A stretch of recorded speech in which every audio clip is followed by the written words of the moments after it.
हम लोग NCERT class 10th का एनसीईआरटी मैथ पढ़ रहे थे,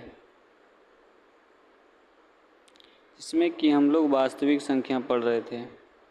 में से हम लोग अंक को समझें, डिजिट को समझ लिए थे, नंबर को समझ लिए थे और वास्तविक संख्या का प्रकार समझ लिए थे। संख्या के प्रकार कौन? वास्तविक संख्या और काल्पनिक संख्या। ये सब हम लोग जो है समझ चुके थे। तो उससे वास्तविक संख्या का आज पार्ट 2 है।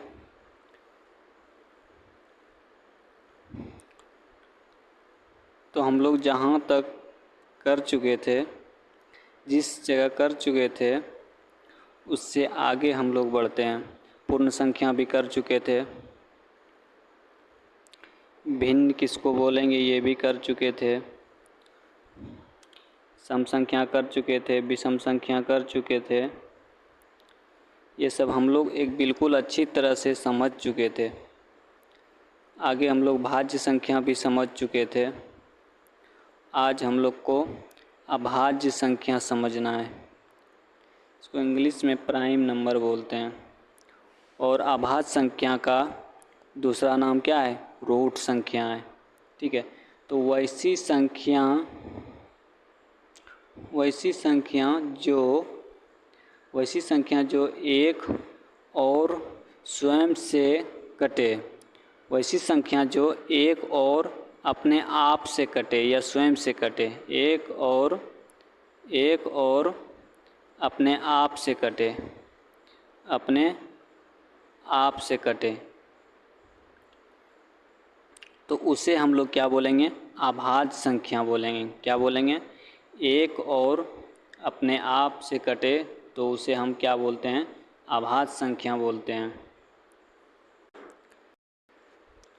आप लोग नोट कीजिएगा, वैसी संख्या जो एक और स्वयं से कटे उसे हम अभाज्य संख्या कहते हैं। सबसे छोटी अभाज्य संख्या 2 है। और सबसे छोटी सम अभाज्य संख्या भी पूछे तो क्या है? 2 है। सबसे छोटी अभाज्य संख्या भी पूछे तो 2 है। और सबसे छोटी सम अभाज्य संख्या पूछे तो 2 है। और पूछे कि एकमात्र सम अभाज्य संख्या कौन सा है तो 2 है। तो सबसे छोटा अभाज्य संख्या भी है। और सबसे छोटी विषम अभाज्य संख्या क्या है? तो 3 है। सबसे छोटी विषम अभाज्य संख्या क्या है? 3 है। ये सब नोट करते जाइएगा, आ जाता है क्वेश्चन। एक अंक की सबसे बड़ी अभाज्य संख्या क्या है? 7 है। एक अंक की, अगर आपको नहीं दिखता होगा तो आप जो बोलते जा रहे हैं उसको नोट करते जाइएगा। तो एक अंक का बड़ा अभाज्य संख्या क्या है? 7 है। एक अंक का सबसे बड़ा अभाज्य संख्या क्या है? 7 है। 2 अंक का सबसे छोटा अभाज्य संख्या क्या है? 11 है। 2 अंक का सबसे छोटा अभाज्य संख्या क्या है? 11 है। तो 2 अंक की सबसे बड़ी अभाज्य संख्या कितना है? 97 है। कितना है? 97 है। 2 अंक की सबसे बड़ी अभाज्य संख्या कितना है? 97 है। 3 अंक की सबसे छोटी अभाज्य संख्या क्या है? 101 है। 3 अंक की सबसे छोटी अभाज्य संख्या क्या है? 101 है। 3 अंक की सबसे बड़ी अभाज्य संख्या कितना है? 997 है। तो 3 अंक की सबसे छोटी अभाज्य संख्या कितना था? 101 था। और 3 अंक की सबसे बड़ी अभाज्य संख्या कितना था? 997 था। तो हम लोग इसको नोट करते जाएंगे।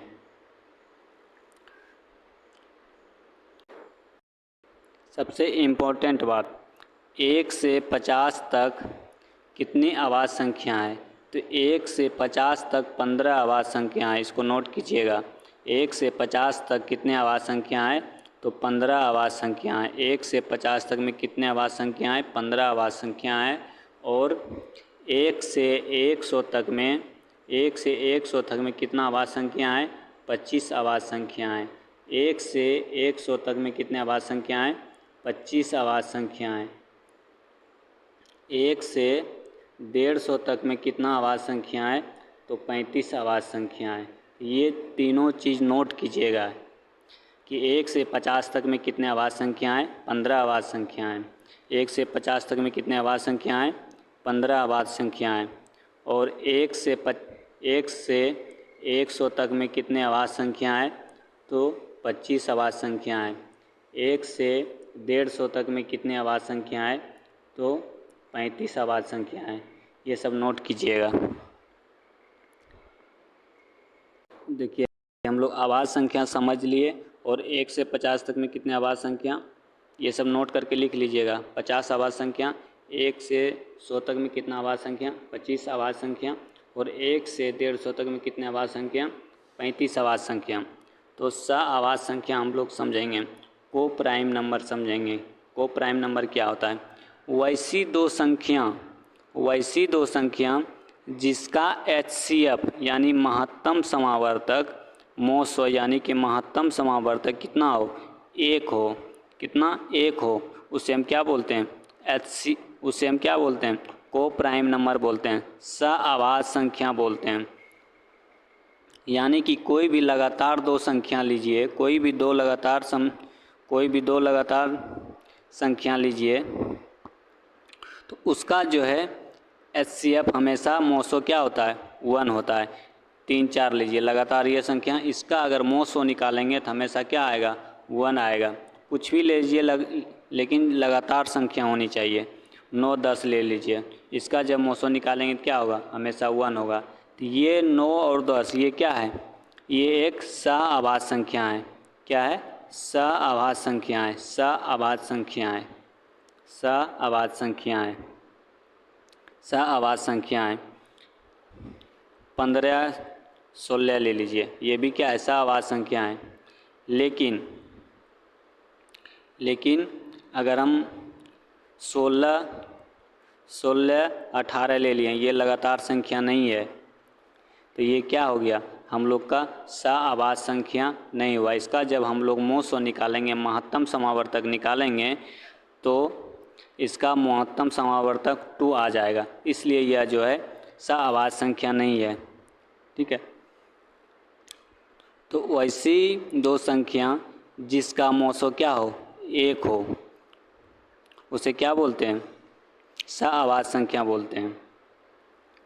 अब देखिए सबसे बढ़िया ये चीज़ समझना बहुत ज़रूरी है, जुड़वा आवाज़ संख्या, ट्वाइन प्राइम नंबर। ये क्या है, जुड़वा आवाज़ संख्या। बिल्कुल भी आए वैसी दो आवाज़ संख्या जिसके बीच 2 का अंतर हो, जिसके बीच क्या हो, 2 का अंतर हो, उसे हम जुड़वा आवाज़ संख्या कहते हैं। उसे हम क्या बोलते हैं, जुड़वा आवाज़ संख्या बोलते हैं। देखिए जुड़वा आवाज़ संख्या, वैसी दो आवाज़ संख्या, नोट कीजिएगा इसको अच्छी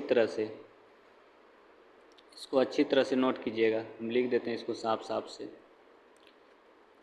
वैसी दो आवाज़ संख्या वैसी दो अभाज्य संख्या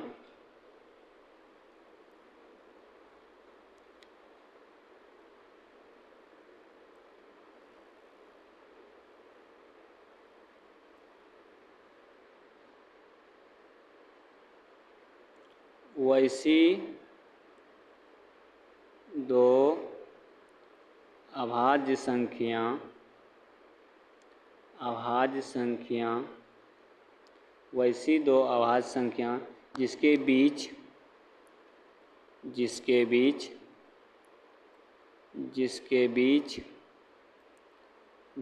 बीच 2 का अंतर हो, अभाज्य संख्या। ठीक है, वैसी दो अभाज्य संख्या जिसके बीच 2 का अंतर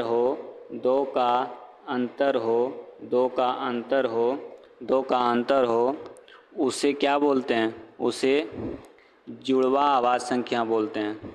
जुड़वा आभाज्य संख्या बोलते हैं। क्या बोलते हैं उसे, जुड़वा आभाज्य संख्या बोलते हैं। जैसे एग्जाम्पल में देखिए 3 और 5, देखिए ये दो अभाज्य संख्या हैं, इसके बीच का अंतर कितना है, 2 है। तो ये क्या हो गया हम लोग का जुड़वा आवाज़ संख्या हो गया। अब देखिए हम 3 और 7 है, ये देखिए इसमें 2 का अंतर है, नहीं है, इसलिए यह जुड़वा आवाज़ संख्या नहीं हुआ।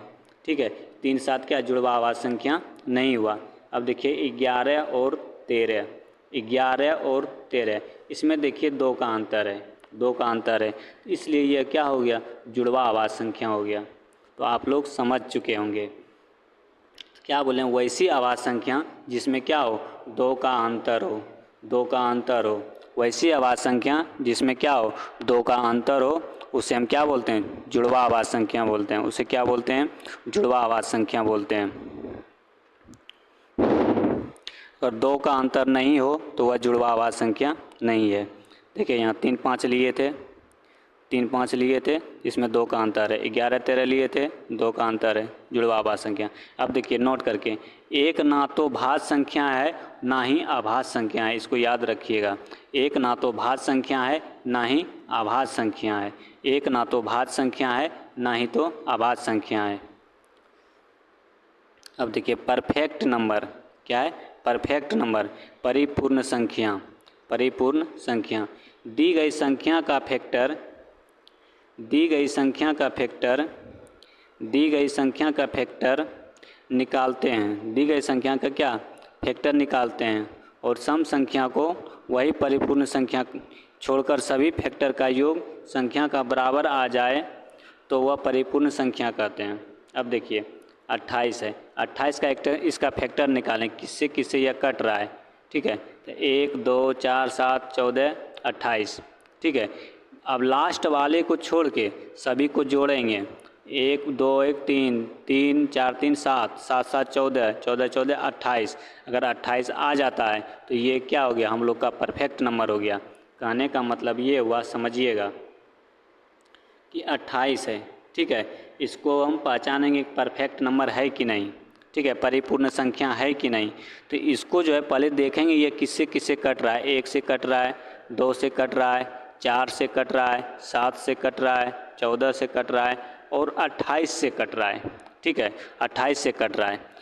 तब इसको छोड़ के 28 वाले को छोड़ के बाकी बात जो है सभी को क्या करेंगे ऐड करेंगे, यानी कि जोड़ेंगे। 1 + 2 + 4 + 7 + 14, इसको जब जोड़ेंगे तो हम लोग का क्या आ जाएगा 28 आ जाएगा। अगर ये 28 आ गया तो ये हम लोग का क्या है परफेक्ट नंबर है। क्या है परफेक्ट नंबर है, परफेक्ट नंबर है। तो देखिए अब एक वो नहीं वाला एग्जाम्पल मान के चलिए कि 8 है, ये किससे किससे कटेगा, 1 से कटेगा, 2 से कटेगा, 4 से कटेगा, 8 से कटेगा। तो 8 को जो है नहीं लेना है, बाकी बाद इसको जोड़ना है। 1 + 2 + 4। अब देखिए 4 2 6 1 7, ये 7 ही पूरा इसके बराबर नहीं हुआ, इस कारण से ये क्या है परफेक्ट नंबर नहीं है, परफेक्ट नंबर नहीं है। तो आप लोग समझ चुके होंगे ये क्या है परफेक्ट नंबर नहीं है। अब देखिए प्रेमिका क्या होता है, प्रेमिका क्या होता है, लीमा, लीमा क्या होता है। प्रेमिका या लीमा यह एक सिद्ध किया हुआ कथन होता है, यह क्या होता है सिद्ध किया हुआ कथन होता है। अब देखिए कि अगर 2 + 2 = 4 होता है, तो इसको कहेगा सिद्ध करने, तो इसको कैसे सिद्ध कीजिएगा। तो यही है क्या हम लोग का प्रेमिका है और लीमा है। तो यह जो हमेशा क्या होता है सिद्ध क्या हुआ रहता है, पहले से ही यह सिद्ध क्या हुआ रहता है। 5 + 5 ये क्या होता है 5 + 5 तो बराबर 10 होता है। ये क्या है हम लोग का लीमा है, प्रेमिका है, यह पहले से जो है क्या होता है सिद्ध किया हुआ होता है। क्या होता है पहले से सिद्ध किया हुआ होता है। तो देखिए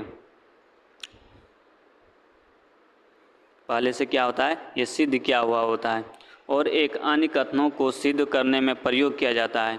अब देखिए ये जो है ये अन्य कथनों का प्रयोग करने में सिद्ध किया जाता है। प्रेमिका जो होता है ये पहले से सिद्ध होता है और यह अन्य कथनों को सिद्ध करने में, अन्य कथनों को सिद्ध करने में, अन्य कथनों को सिद्ध करने में क्या होता है इसका प्रयोग किया जाता है।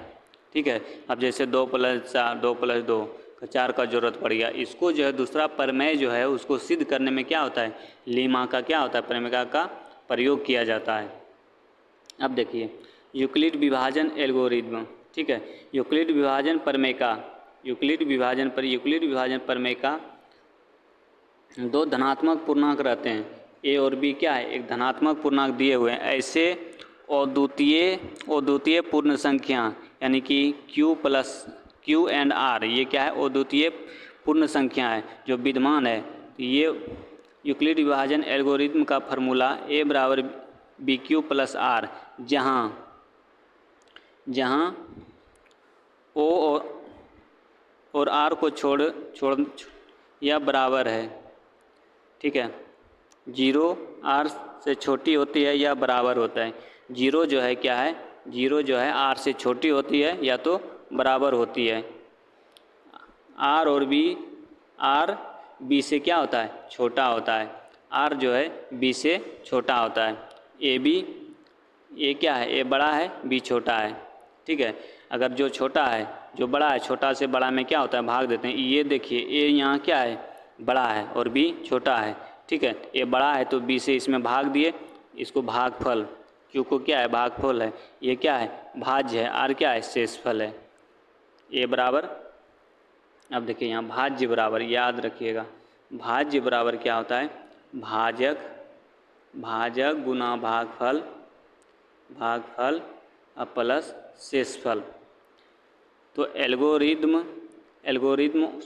सुपरिभाषित चरणों को एक श्रृंखला होती है जो एक विशेष प्रकार की समस्या को हल करने की एक प्रक्रिया है। यह विधि प्रदान करती है। यूक्लिड विभाजन एल्गोरिदम दो धनात्मक पूर्णांक है।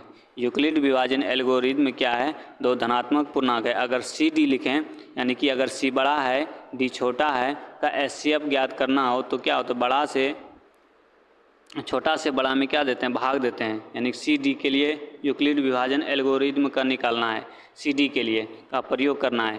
तो यहाँ क्यू और आर तो ये हमेशा ज्ञात करते हैं, ठीक है। तो सी बराबर, सी क्या है, बड़ा है, सी यहाँ क्या है, बड़ा है, तो ये हो गया क्या, भाज्य हो गया, ठीक है। क्यू और आर हमेशा क्या होता है, फिक्स होता है, ठीक है, भागफल और शेषफल। तो यहाँ देखिए डी क्यू प्लस आर, यानी कि सी भाज्य हुआ तो डी क्यू प्लस आर हो गया। चरण 2, यदि r बराबर 0 हो तो d पूर्णांक c और d का एचसीएफ है। यदि r इक्वल टू 0 है तो d और r के लिए यूक्लिड विभाजन प्रमेय का प्रयोग करके एचसीएफ c और d बराबर d।